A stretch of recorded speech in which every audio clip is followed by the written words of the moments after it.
نحمده ونصلي ونسلم على رسوله الكريم أما بعد فأعوذ بالله من الشيطان الرجيم بسم الله الرحمن الرحيم وإذ استسقى موسى لقومه فقلنا اضرب بعصاك الحجر فانفجرت منه 12 عينا قد علم كل أناس مشربهم كلوا واشربوا من رزق الله ولا تعثوا في الأرض مفسدين وَإِذْ قُلْتُمْ يَا مُوسَى لَن نَّصْبِرَ عَلَى طَعَامٍ وَاحِدٍ فَادْعُ لَنَا رَبَّكَ يُخْرِجْ لَنَا مِمَّا تُنبِتُ الْأَرْضُ مِنْ بَقْلِهَا وقثائها وفومها وعدسها وبصلها قال أتستبدلون الذي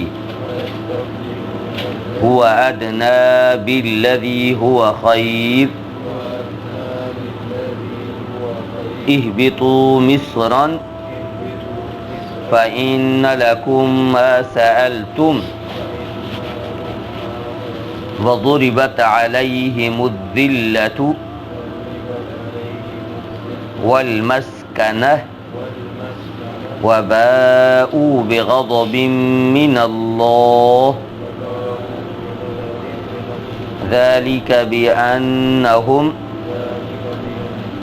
كانوا يكفرون بآيات الله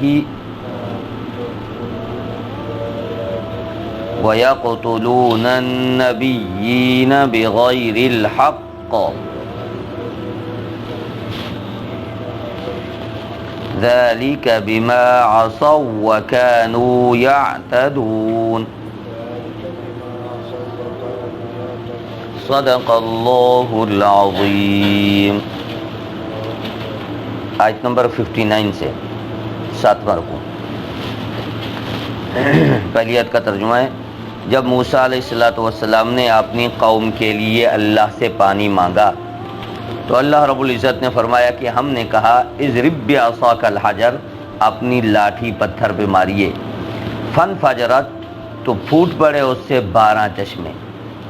قد علم، معلوم کر لیے تمام لوگوں نے اپنے پینے کی جگہ. اللہ نے فرمایا کہ کھاؤ اور پیو میرے رزق میں سے، وَلَا تَعْثُوا فِي الْأَرْضِ مُفْسِدِينَ، زمین میں فتنہ اور فساد مت پھیلاؤ. پیچھے گزرا تھا کہ موسیٰ علیہ السلام سے انہوں نے مطالبہ کیا تھا کہ ہم نے کھانا پکانا نہیں، پکا پکایا ہمیں ملنا چاہیے. اب کھانا تو کھایا، کھانے کے بعد ان کو پانی کی ضرورت پڑ گئی. جس طرح کھانا کھایا تو بھئی مرچی ہے تو پھر پانی کی اب ضرورت پڑ گئی. تو موسیٰ علیہ السلام سے کہا کہ آپ نے رب سے دعا کریں ہمارے لیے پانی کا کوئی انتظام ہو جائے. اب موسیٰ علیہ السلام نے اللہ رب العزت سے دعا کی. چونکہ یہ ایسے مقام پہ پہنچ چکے تھے، ایک تو گرمی سخت، لیکن سائے کا تو اللہ نے انتظام کر دیا، اوپر بادل، لیکن سخت چٹانے پانی کا کہاں انتظام ہو. تو موسیٰ علیہ السلام نے اللہ سے دعا کی کہ یا اللہ، اب یہ لوگ تو پانی مانگ رہے ہیں. پیچھے گزرا کہ سیدنا موسیٰ علیہ السلام سے یہ بار بار کہتے رہے کہ دیکھیے تو نے تو ہمیں مروا دیا. یعنی بجائے اس کے کہ ان کے احسانات مند ہوتے، ان کے شکریہ ادا کرتے، نہ بلکہ الٹا یہ کہتے رہتے کہ انا لمدرکون، موسیٰ علیہ السلام تو ہمیں پکڑوا دیا، ہمیں مروا دیا، ہم نہیں بچ سکتے آپ. اب موسیٰ علیہ السلام سے کہا کہ لے تو آئے ہیں پانی کا بھی ہم انتظام کریں. اب موسیٰ علیہ السلام نے اللہ سے دعا کی تو اللہ رب العزت نے فرمایا اپنی لاٹھی پتھر پہ مارے. بظاہر دیکھیں اگر پتھر پہ آپ لاٹھی ماریں تو لاٹھی تو ٹوٹ جائے گی، ہے خلاف عقل، لیکن اللہ کا چونکہ حکم تھا، اللہ کا حکم ماننا ہمارے لیے ضروری ہے۔ وہ تو نبی، تو اللہ کے حکم سے لاٹھی ماری، جیسے لاٹھی ماری تو 12 جگہوں سے پانی بہنا شروع ہوا۔ اب 12 جگہوں سے کیوں؟ ان کے تھے 12 قبیلے، 12 قومیں تھیں، اور ہر خاندان والا یہ کہتا تھا کہ ہم نے پانی مل کے نہیں پینا، الگ پانی کی جگہ، ہمارے لیے کولر الگ ہو، وہ کہتے الگ۔ تو اس لیے اللہ رب العزت نے، اللہ تو سمجھتے، تو اس لیے انتظام ایسا فرمایا کہ 12 جگہوں سے پانی بہ رہا ہے۔ اب بھی وہ چٹان موجود ہے، لوگ دیکھ کے آئے کہ 12 بڑے بڑے سوراخ ہیں، چھوٹے چھوٹے اب بھی ہو گئے لیکن 12 بڑے سوراخ ہیں۔ سیاحوں نے دیکھا ہے جو گئے ہیں، نصارہ وغیرہ اور مسلمان جو بھی وہاں پہنچے، تو اللہ رب العزت نے ان کا یہ انتظام کر دیا، پانی کا مسئلہ حل ہو گیا۔ اب یہ اللہ کا ایسا نظام تھا کہ اگر لوگ زیادہ آ جاتے تو پانی زیادہ ابلنا شروع ہو جاتا۔ اچھا اگر لوگ کم ہیں تو پانی کم، اچھا پانی لینے کے بعد اب ضرورت پوری ہو گئی، پانی بند۔ بعض دفعہ یہ ہوتی ہے کہ وہ مشین جو ہوتی ہے نا، اس میں ایسا سسٹم رکھتے ہیں کہ آپ جب کھولیں گے پانی تو مشین موٹر چلے گی، پانی نہیں کھولا تو موٹر بند۔ تو ایسا اللہ رب العزت نے اس میں سسٹم رکھ دیا، اس طرح کی ٹوٹیاں فٹ ہو گئی اللہ کے حکم سے۔ اگر ضرورت ہے تو پانی بہ رہا ہے، زیادہ ضرورت ہے تو زیادہ بہ رہا ہے، اگر کم ضرورت ہے تو پانی کم، اگر ضرورت ختم ہو گئی، سب نے پانی پی لیا، پانی بند ہو گیا۔ جب ضرورت پڑی آپ قریب آئیں، پانی بہنا شروع ہو جائے گا، جتنے لوگ ہیں اسی اندازے سے پانی۔ اللہ کا نظام دیکھیے، تو پانی کا انتظام ہو گیا۔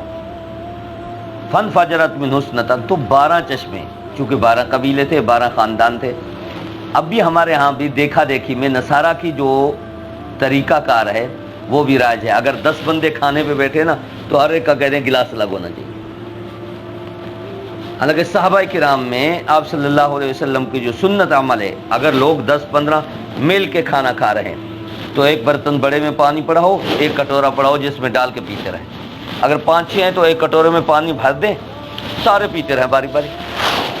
یہ ہے سنت عمل، یہ نہیں کہ میرے لیے گلاس الگ، بھائی کے لیے الگ، اس کے لیے الگ، اس کے لیے یہ نہیں۔ ہاں اگر کوئی موذی مرض ہے جس سے ڈاکٹروں نے منع کیا کہ بھئی نہ پیے، کہیں ایسا نہ ہو گیا چھوت کوئی مرض ہو کوئی اس طرح کا، اس میں تو ٹھیک ہے اجازت ہے، لیکن عام حالات میں اس طرح کرنے کی اجازت نہیں۔ ٹھیک ہے کر سکتے ہیں لیکن بہتر نہیں ہے۔ ایک حدیث میں موجود ہے، سیدنا ابو ہریرہ رضی اللہ تعالی عنہ، یہ مسجد نبوی کے ساتھ صحن ہے جسے اصحاب صفہ کا چبوترا کہتے ہیں۔ ابھی بھی آپ جائیں تقریباً 1 فٹ سے 1.5 فٹ زمین سے اونچا بنا ہوا ہے اور پیتل کی گرل لگی ہوئی ہے، وہاں لوگ بیٹھے ہوتے ہیں، نوافل پڑھتے رہتے ہیں۔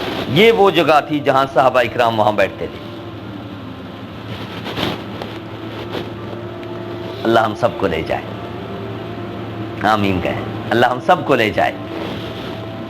تو آپ صلی اللہ علیہ وسلم کے پاس یہ صحابہ اکرام جو بیٹھتے تھے، ان میں حضرت ابو ہریرہ رضی اللہ تعالیٰ عنہ بھی تھے، عبداللہ ابن عمر، عبداللہ ابن عباس، حضرت عمر، حضرت ابو بکر، یہ سارے سیکھنے والے تھے، وہاں بیٹھے ہوتے، سارا دن سیکھتے رہتے۔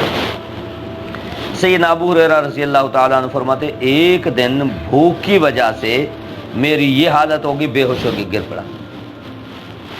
لوگوں نے یہ سمجھا کوئی مرگی وغیرہ کا دورہ پڑ گیا ان کو۔ کہتے ہیں کہ مجھے کچھ نہیں تھا، صرف بھوک تھی۔ ہوتا یہ کہ آپ صلی اللہ علیہ وسلم کے پاس جو آ جاتا صحابہ اکرام کو بھیجتے، بس اسی پہ گزر اوقات ہوتی ہے ان کی۔ بے ہوش ہو گیا، آپ صلی اللہ علیہ وسلم کی خدمت میں آیا تو آپ صلی اللہ علیہ وسلم نے گھر پیغام بھیجا، تو آپ صلی اللہ علیہ وسلم کے گھر والوں نے بتایا کہ 1 پیالہ دودھ کا پڑا ہے، کہیں سے ہدیہ آپ کے لیے آیا ہے، 1 پیالہ دودھ کا۔ آپ صلی اللہ علیہ وسلم نے فرمایا لائیے، وہ لایا گیا۔ تو حضرت ابو ہریرہ رضی اللہ تعالیٰ عنہ فرماتے ہیں کہ آپ صلی اللہ علیہ وسلم نے مجھے حکم دیا یہ پیالہ لیں، اور جتنے اصحاب صفہ والے موجود ہیں تقریباً 130 کے قریب لوگ تھے اس وقت، کہ سب کو بلاؤ۔ کہتے ہیں میرے دل میں یہ آیا، میں دیکھتا بھی رہا کہ یار پیالہ اتنا، اور آپ صلی اللہ علیہ وسلم مجھے حکم دے رہے ہیں کہ سب کو بلا، تو ظاہر پلانا پڑے گا۔ اور پھر حکم یہ ہوتا ہے کہ جو بندہ پلانے والا ہوتا ہے وہ بعد میں پیتا ہے، خدمت والے پہلے دوسروں کی خدمت کریں بعد میں خود. تو اب پھر مجھے پلانا پڑے گا. آپ صلی اللہ علیہ وسلم نے سب کو بٹھایا, خود بھی بیٹھے. فرمایا ابو ہریرہ ان کو پلاؤ. کہتے میں جس کو پلاتا ہوں دیکھتا بھی رہتا کہ اب کتنا بچ گیا ہے. کہ سب کو پلاتا گیا, پیالہ وہیں کا وہیں اتنا بھرا ہوا ہے. سب سے آخر میں آپ صلی اللہ علیہ وسلم نے فرمایا اشرب یا ابا ہریرہ, ابو ہریرہ تو پی. میں نے کہا ایک مرتبہ پیا, پیالے کو دیکھتا رہا, پھر اونچا پانی بھر گیا, اتنا دودھ بھر گیا. آپ صلی اللہ علیہ وسلم فرمایا اشرب ثانیہ, دوسری مرتبہ پیے. میں نے دوسری مرتبہ پیا. اب صلی اللہ علیہ وسلم پھر پیے. میں نے کہا یار صاحب جگہ نہیں. فرمایا نہیں اور پیو. میں نے کہا یار صلی اللہ جگہ دے. تو سب سے آخر میں آپ صلی اللہ علیہ وسلم نے, اب دیکھیے اس حدیث میں تو بہت ساری باتیں, لیکن جو ہم بات کرنا چاہتے ہیں, جو ہمارے ساتھ مناسبت ہے, وہ یہ کہ ایک ہی پیالے سے سارے مسلمانوں نے پانی پیا اور سب سے آخر میں آپ صلی اللہ علیہ وسلم نے پیا. تو یہ سنت عمل ہے, سارے مل کے جس طرح کھائیں تو اس طرح مل کے پانی بھی پئیں.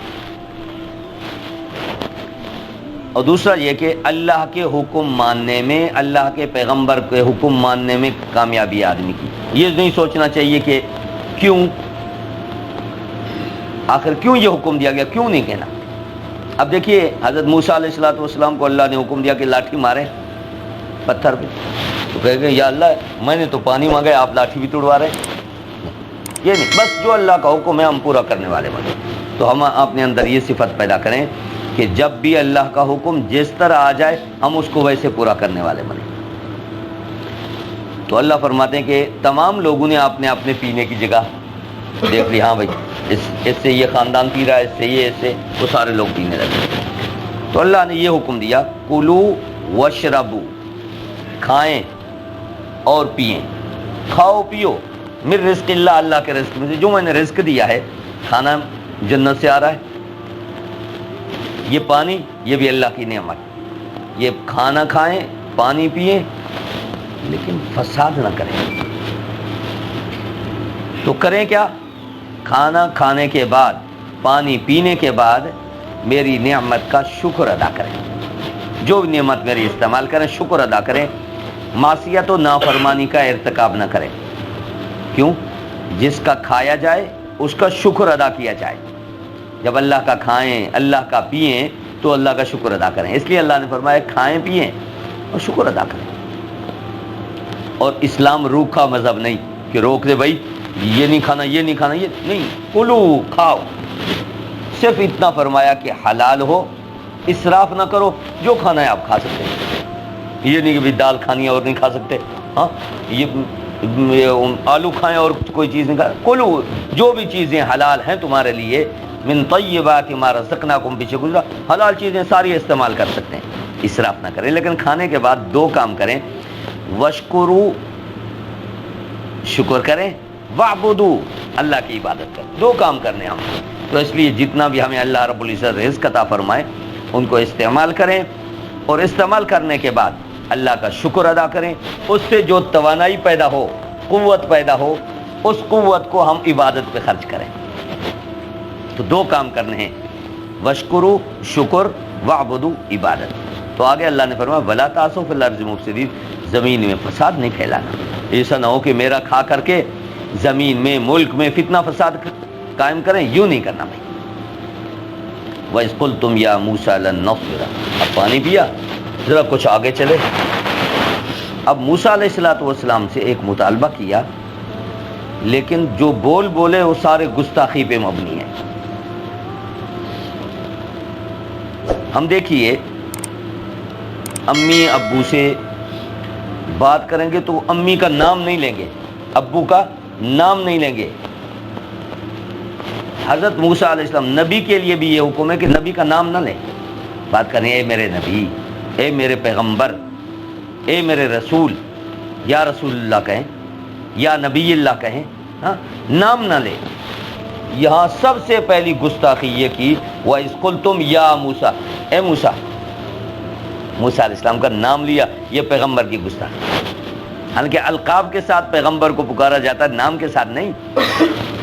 یا موسیٰ, اے موسیٰ علیہ السلام, لن نصبر علی طعام واحد, ایک کھانے پہ ہمارا گزارا نہیں ہوتا, ہم نہیں صبر کر سکتے. بار بار ہمیں ایک ہی کھلائی جا رہے ہیں، ہم نہیں صبر کر سکتے۔ حالانکہ یہ ہو سکتا تھا کہ موسیٰ علیہ الصلوۃ والسلام سے ادب سے گزارش کرتے، کوئی ریکویسٹ کر دیتے، ادب نہیں، بے ادبی کے ساتھ، اور صبر بھی نہیں، بے صبری کی، لن نصبر، کبھی بھی ہم صبر نہیں کر سکتے ایک کھانے میں۔ روز روز ہمیں کہتے ہیں کہ جنت کا کھانا کھائیں، جنت کا کھانا، ہمیں نہیں چاہیے۔ ایک تو بے صبری کی، دوسرا پیغمبر کی گستاخی کی۔ تو ہمیں چاہیے کہ ہم اللہ اور اللہ کے رسول کا نام ادب سے لیں۔ نمبر 2، ہم میں صبر ہونا چاہیے، جو بھی کام ہو بے صبری نہیں کرنی چاہیے، بے صبری اللہ کو پسند نہیں۔ فَادْعُ لَنَا رَبَّكَ، تو اپنے رب سے دعا کر۔ یوں بھی تو کہہ سکتے تھے لنا، ہم سب کے جو رب ہیں ان سے دعا کریں، ہم بھی دعا کرتے ہیں، آپ بھی ہمارے لیے دعا کریں۔ نہیں نہیں، یوں نہیں، تو اپنے رب سے دعا کر۔ اب یہاں بھی گستاخی کر دی کہ تو اپنے رب سے بات کر، یوں نہیں۔ تو یہ بھی بات سمجھ آ گئی کہ اگر کوئی مسئلہ پیش آ جائے تو اس کے حل کے لیے اپنے رب سے دعا کرنی ہے۔ یا انبیاء علیہ السلام، اب موسیٰ علیہ السلام دیکھیے پانی کی ضرورت پڑی تو اللہ کو پکارا، اللہ سے دعا کی۔ حضرت زکریا علیہ السلام کو اولاد نہیں تھی، 80 برس کی عمر، تو اللہ سے دعا کی، قال ربی انی وہن العظم، یا اللہ میں تو بوڑھا ہو گیا ہوں، کمزور ہو گیا ہوں۔ اذ نادى ربہ نداء خفیہ، چپکے سے اللہ کو پکارا، یا اللہ یہ میرا مسئلہ ہے کہ مجھے اولاد دے دے جو میرا بھی یعقوب علیہ السلام کا وارث بنے، اس دین کو آگے سنبھالے، یا اللہ کوئی وارث بنا دے ہمارا۔ اب دعا کی، اذ نادى ربہ، اپنے رب کو پکارا۔ تو ہمیں بھی جب بھی کوئی چیز کی ضرورت پڑے، کوئی مسئلہ درپیش آ جائے، کوئی پریشانی پیش آ جائے، فوراً ہی اللہ کی طرف ہم رجوع کریں۔ نمبر 2، حضرت ابراہیم علیہ السلام، ان کو اولاد بیٹیاں دی تھی، بیٹے نہیں تھے، 80 برس کی عمر پہ پہنچ گئے، بیٹا نہیں۔ قال ربی حب لی من لدنک، یا اللہ، کہیں آیا ربی حب لی من الصالحین، یا اللہ مجھے صالح بیٹا عنایت فرما۔ اب حضرت زکریا علیہ السلام نے بھی دعا کی تو اللہ سے، حضرت ابراہیم علیہ السلام نے مانگا تو اللہ سے مانگا۔ وَإِذْ قَالَ إِبْرَاهِيمُ رَبِّ اجْعَلْ، اے میرے اللہ اس شہر کو امن والا بنا دے۔ تو ہمیں بھی چاہیے کہ جب بھی ہم مانگے اپنے اللہ سے مانگے۔ اور دوسری بات یہ ہے مزے کی کہ عام لوگوں سے، چاہے امیر کبیر ہو، بہت ہی سخی ہو، اب بار بار مانگتے رہیں، بار بار مانگتے رہیں، ایک نہ ایک دن تنگ پڑ جائے گا، کہے گا وہ کر صاحب کو بتا دیں کہ وہ ابو نہیں ہے۔ لیکن اللہ رب العزت کی ذات دیکھیے، حدیث مبارکہ میں موجود ہے، من لم یسأل اللہ یغضب علیہ، جو جتنا مانگتا ہے اس سے راضی ہوتے ہیں، جو نہیں مانگتا یغضب علیہ، اس پہ ناراض ہو جاتے ہیں۔ یہاں الٹ کام، مانگے تو ناراض، وہاں نہ مانگے تو وہ ناراض ہوتے ہیں۔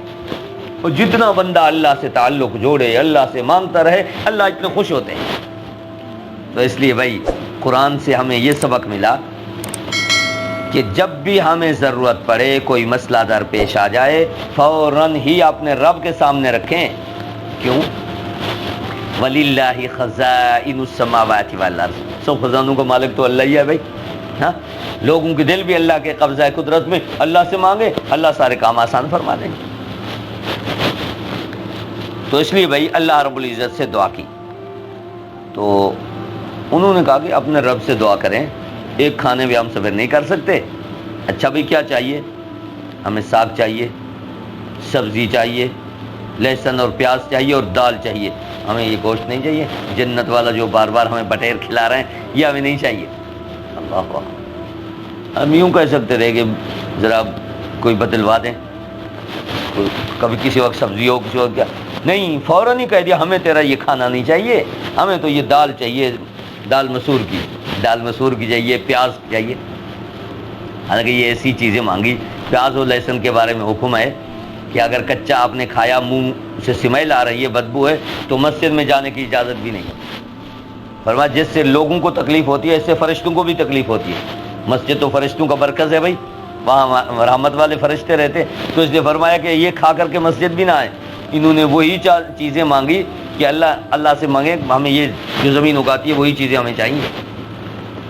اللہ رب العزت نے جب ان کی درخواست کو دیکھا کہ موسیٰ علیہ السلام سے مطالبہ ایک تو گستاخانہ، اور پھر میری نعمت کا بجائے اس کے کہ شکر ادا کرتے ناشکری اور بے صبری بھی کر دی، تو پھر کہہ دیا کہ ہمیں یہ نہیں چاہیے، ہمیں تو یہ دال چاہیے. اللہ رب العزت نے بھی اور موسیٰ علیہ السلام نے بھی سمجھایا کہ اللہ کے بندو اتستبدلون الذی هو ادنی بالذی هو خیر، کم درجے کی چیز بہتر کے مقابلے میں تم طلب کرتے ہو کہ بہتر چیز جو اللہ رب العزت نے آپ کو بغیر کسی محنت و مشقت کے دے رکھی ہے اس کے مقابلے میں آپ کہتے ہیں نہیں زمین والی ترکاری ہمیں چاہیے، ہم نے تو دال لینی ہے، ہمیں یہ نہیں چاہیے. حالانکہ وہ چیز صبح اٹھے ہیں آپ، عبادت کی، دسترخوان لگ گیا، آپ کا ناشتہ لگ گیا، دوپہر کا کھانا آپ کا لگ گیا، رات کا کھانا لگ گیا، بغیر کسی مشقت کے کوئی تکلیف نہیں. دال ایسے تو نہیں ملے گی بھائی، ہاں زمین جو اگائے گی خود تو نہیں اگائے گی. اللہ ناراض ہو گئے. اللہ رب العزت نے ارشاد فرمایا اہبطوا منہا، اب شہر میں چلے جاؤ، بس یہاں چلے جاؤ، یہاں تمہیں تو نعمتیں ہم نے کھلائی، ناز و نعمت سے ہم نے آپ کو پالا، اب چاہیے تو یہ تھا کہ شکر گزار بنتے، سجدے میں پڑے رہتے.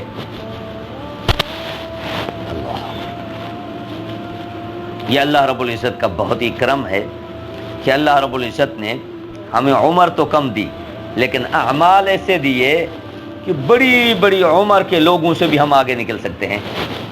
ایسے ایام دیے، ایسے اوقات دیے کہ ان اوقات میں، ان ایام میں اگر ہم اللہ سے مانگیں تو اتنا ہم آگے بڑھ جائیں گے جتنا ہزاروں سال والے آگے نہیں بڑھے، ہم کم عمر والے 50-60 والے آگے بڑھ جائیں گے. ابھی دیکھیے 2 دن کے بعد 10 کا روزہ آ رہا ہے، اور اس کے ساتھ ایک پہلے یا بعد میں، یعنی 9-10 کا رکھیں یا 10-11 کا. آپ صلی اللہ علیہ وسلم نے ارشاد فرمایا مجھے اللہ کی رحمت سے امید ہے کہ 1 سال کے گناہوں کا کفارہ بن جائے گا. کتنی بڑی نعمت بھائی، صرف 2 روزے رکھیں. تو اس لیے بھائی اللہ رب العزت نے امت کو معاف کرنے کے لیے، بخشنے کے لیے بہت سارے بہانے رکھے ہیں. کسی طریقے سے بندہ میرے قریب آ جائے تو اس کو میں معاف کر دوں. تو اللہ نے فرمایا اچھا اگر یہ نہیں چاہیے تو اہبطوا مصرا، شہر میں چلے جاؤ. فإن لکم ما سألتم، جو تم نے مانگا ہے، جو تمہارا مطالبہ ہے وہ پورا ہو جائے گا، لیکن یہاں نہیں، شہر چلے جاؤ، ادھر جاؤ. وضربت علیہم الذلۃ والمسکنہ، ذلت اور محتاجی، فقر و فاقہ ان پہ مسلط کر دیا گیا. اب تو بھائی بغیر کمائے نہیں ملے گا، اب تو محنت کرنی پڑے گی. دال ایسے تو نہیں اگے گی، پیاز اور لہسن ایسے تو نہیں اگے گا بھائی، اب اس کے لیے تو آپ کو محنت کرنی پڑے گی. پہلے بغیر محنت کے ساری چیزیں مل رہی تھی، اب محنت کرنی پڑے گی. اللہ نے فرمایا چلے وباؤوا بغضب من اللہ کے غصے کے ساتھ واپس. تو جتنی نعمتیں تھیں ہونا تو یہ چاہیے کہ اللہ کا شکر ادا کرتے، اللہ کی رحمت کے مستحق بن جاتے. نعمتوں کے ملنے کے باوجود اللہ کے غضب کے مستحق بنے، اس لیے کہ نعمت کی ناقدری. تو ہمیں چاہیے کہ ہم اللہ کی نعمت کی ناقدری نہ کریں، قدردانی کرنے والے بنیں تاکہ رحمت کے مستحق بن جائیں. اگر نعمت کی ناقدری کی جس طرح ان لوگوں نے کی تو پھر ہم اللہ کے غضب کے مستحق. یہ باتیں اللہ رب العزت ہمیں اس لیے بتلا رہے ہیں کہ ان لوگوں نے ناقدری کی، اپنا مقام گوا دیا. بھائی کہاں مقام تھا اور کہاں کے پہنچے پستی میں. اگر تم نے بھی بہترین امت ہو، کنتم خیر امہ، آپ صلی اللہ علیہ وسلم سارے نبیوں کے سردار، کتاب جو ہمیں ملی ساری کتابوں کی سردار، اور جو امت ہے یہ ساری امتوں کی سردار، خیر امہ فرمایا. لیکن اگر تم نے بھی ناقدری کی، بے صبری کی، ناشکری کی تو یاد رکھیے بجائے رحمت کے غضب کے مستحق ہو جاؤ گے. اس لیے اللہ رب العزت نے ہمیں یہ تعلیم ساری ہمارے سامنے رکھ کے کھول کے بتلائی ہم، تاکہ تم نے اس طرح کا کوئی کردار ادا نہیں کرنا جس میں میرے غضب کے مستحق ہو جاؤ، جس طرح ان لوگوں نے کیا. اب یہ کیوں مستحق ہوئے اللہ کے غضب کے؟ یکفرون بآیات اللہ، اللہ کے احکامات کا انکار کیا. تو آدمی کی کامیابی اس میں ہے کہ اللہ کے احکامات کو مانے، انکار نہ کرے۔ اگر کمی بیشی ہو جائے فوراً یہ اللہ کی طرف رجوع کرے کہ اللہ مجھ سے یہ غلطی ہوگی، مجھے معاف کر دے۔ وَيَقْتُلُونَ النَّبِيِّينَ بِغَيْرِ الْحَقِّ، اور دوسرا یہ کام کیا کہ انبیاء علیہ السلام کو قتل کر دیا۔ حضرت زکریا علیہ السلام کو قتل کر دیا، 2 ٹکڑے کر دیے، آرے سے جسم کے 2 ٹکڑے کر دیے۔ یہ نبی کے ساتھ جو امت کا خیر خواہ ہوتا ہے، بناصحین قرآن میں آتا ہے میرے پیغمبر امت کے لیے خیر خواہ ہوتے ہیں، خیر خواہوں کے ساتھ وہی امت کے جو محسن ہیں ان کے ساتھ یہ حال ہو رہا ہے۔ حضرت یحییٰ علیہ السلام کو شہید کر دیا، حضرت عیسیٰ علیہ السلام کے لیے اقدام قتل، کوشش کی قتل کرنے کی۔ حضرت عیسیٰ علیہ السلام اندر گئے تو انہوں نے دروازہ کھولا، اللہ نے تو اوپر اٹھوا لیا، بر رفعہ اللہ الیہ، اللہ فرماتے میں نے اپنی طرف اٹھا دیا۔ انہوں نے کوشش کی حضرت عیسیٰ علیہ السلام کو بھی قتل کرنے کی، شہید کرنے کی۔ تو اس نے فرمایا کہ یہ میرے غضب کے مستحق اس لیے ہوئے، یقتلون النبیین، اللہ کے نبیوں کو قتل کرتے۔ آج بھی اگر ہم اللہ کی آیتوں کا انکار کریں، اللہ کے احکامات کو نہ مانیں، اور پھر جو دین کے وارث ہیں، انبیاء کے وارث ہیں، ان کو ہم قتل کرواتے رہیں، کیا ہم اللہ کی رحمت کے مستحق بنیں گے؟ جو دین کے حق کے داعی ہیں، دین کی طرف بلانے والے ہیں، ان کو یا جیلوں میں ڈالتے رہیں، قتل کرواتے رہیں، مرواتے رہیں، کیا ہم پھر اللہ کی رحمت کے مستحق بنیں گے؟ کبھی بھی۔ یہ تو یہودیوں کا طریقہ ہے بھائی، امت مسلمہ کا یہ طریقہ نہیں ہے۔ امت مسلمہ کا یہ طریقہ ہے وَعَزَّرُوهُ وَنَصَرُوهُ، اللہ نے فرمایا ان کی تائید کرنی ہے، نصرت کرنی ہے، ان کی مدد کرنی ہے۔ ذَلِكَ بِمَا عَصَوْا، کیونکہ یہ نافرمان تھے، اور وَكَانُوا يَعْتَدُونَ، حد سے بڑھ گئے تھے۔ اب اگلا رکوع شروع ہو رہا ہے، اس میں اللہ رب العزت نے ایک عام مغالطے کا رد فرمایا۔ یہود و نصارہ میں عموماً یہ مغالطہ تھا کہ ہم تو انبیاء کی اولاد ہیں، ہم تو بچ جائیں گے، چاہے عمل صالح نہ ہو، ہمارا کردار کیسا بھی ہو، اخلاق کیسا بھی ہو، ہم تو بچ جائیں گے۔ اللہ رب العزت نے فرمایا ان الذین آمنوا، چاہے مسلمان ہوں، والذین ہادو، یا یہودی ہوں یا عیسائی ہوں یا کسی اور دین کو ماننے والے ہوں، ان کی نجات اس پہ ہے من آمن باللہ، اللہ کو مانے، اللہ کے پیغمبر کو مانے، والیوم الآخر، آخرت کو مانے۔ آخرت کی ڈیفینیشن ہم نے کی تھی شروع میں، پہلے رکوع میں، کہ مرنے کے بعد اللہ کے سامنے جزا و سزا کے لیے جو کچھ ہم نے دنیا میں کیا اس کے معاوضے کے لیے حاضر ہونا، اس کو آخرت کہتے ہیں۔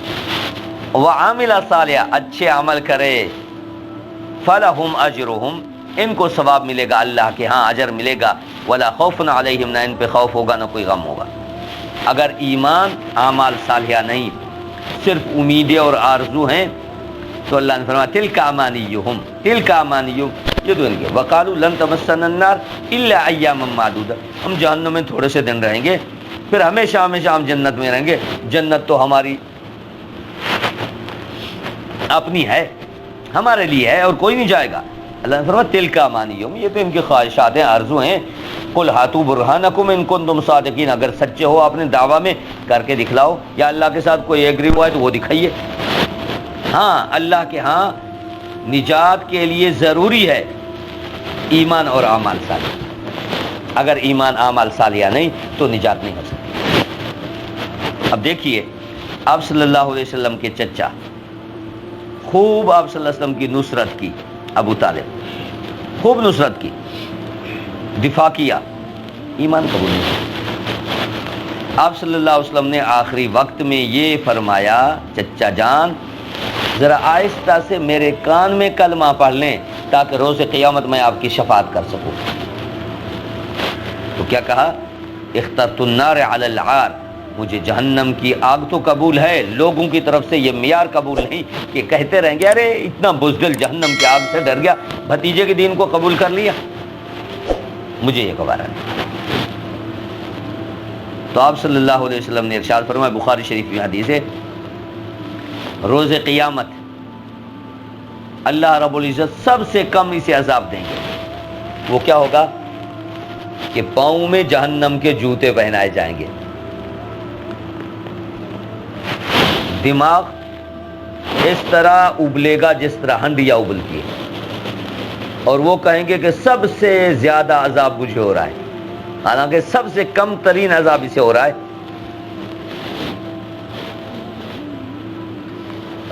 نوح علیہ السلام کے بیٹے کنعان پیغمبر کی بات نہیں مانی، ایمان قبول نہیں کیا۔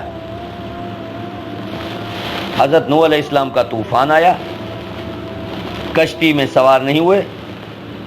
نوح علیہ السلام نے بلایا بھی، اللہ رب العزت نے فرمایا کہ نہیں، وحال بینہما الموج فکان من المغرقین، پانی آ گیا اور غرق ہو گیا۔ اور اللہ رب العزت نے فرمایا کہ اس کے لیے دعا کیوں کی؟ انہ لیس من اہلک، میں نے آپ کے خاندان میں سے اس کو نکال دیا ہے۔ کیوں نکالا؟ انہ عمل غیر صالح، اس کے عمل ٹھیک نہیں۔ نبی کا بیٹا بھی نہیں بچ سکا بھائی، ہاں، تو جب نبی اور پیغمبر کا بیٹا، نبی کا چچا جان وہ نہیں بچ سکے، تو کیا ہم ایمان اور اعمال صالحہ کے بغیر ہم نجات پا سکتے ہیں؟ کبھی بھی نہیں۔ تو اس لیے اللہ رب العزت نے فرمایا نجات کے لیے ضروری ہے ایمان اور اعمال صالح۔ لیکن ایک اعتراض اب باقی ہے، وہ یہ کیا یہودی اگر ایمان اور اعمال صالحہ کریں ان کو نجات ہو جائے گی؟ جس وقت ان کا پیغمبر تھا اسی وقت جو لوگ اپنے پیغمبر کی تعلیمات کو ماننے والے تھے وہ نجات پا جائیں گے۔ جو اس وقت یہودی یا عیسائی ہیں ان کے لیے ضروری ہے کہ آپ صلی اللہ علیہ وسلم کی نبوت کو مانیں، آپ صلی اللہ علیہ وسلم کی شریعت کے مطابق چلیں گے تو نجات ہوگی، ورنہ نہیں ہوگی۔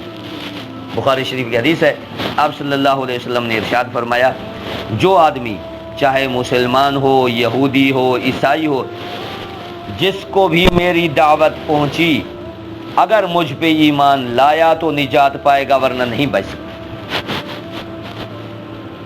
اور یہاں تک فرمایا کہ اگر موسیٰ علیہ السلام بھی اس وقت زندہ ہوتے تو الاتباعی، میری اتباع کرتے، تابعداری کرتے، مجھے نبی مانتے تو بچ جاتے، ورنہ وہ بھی نہیں بچ سکتے۔ تو اندازہ لگائیے۔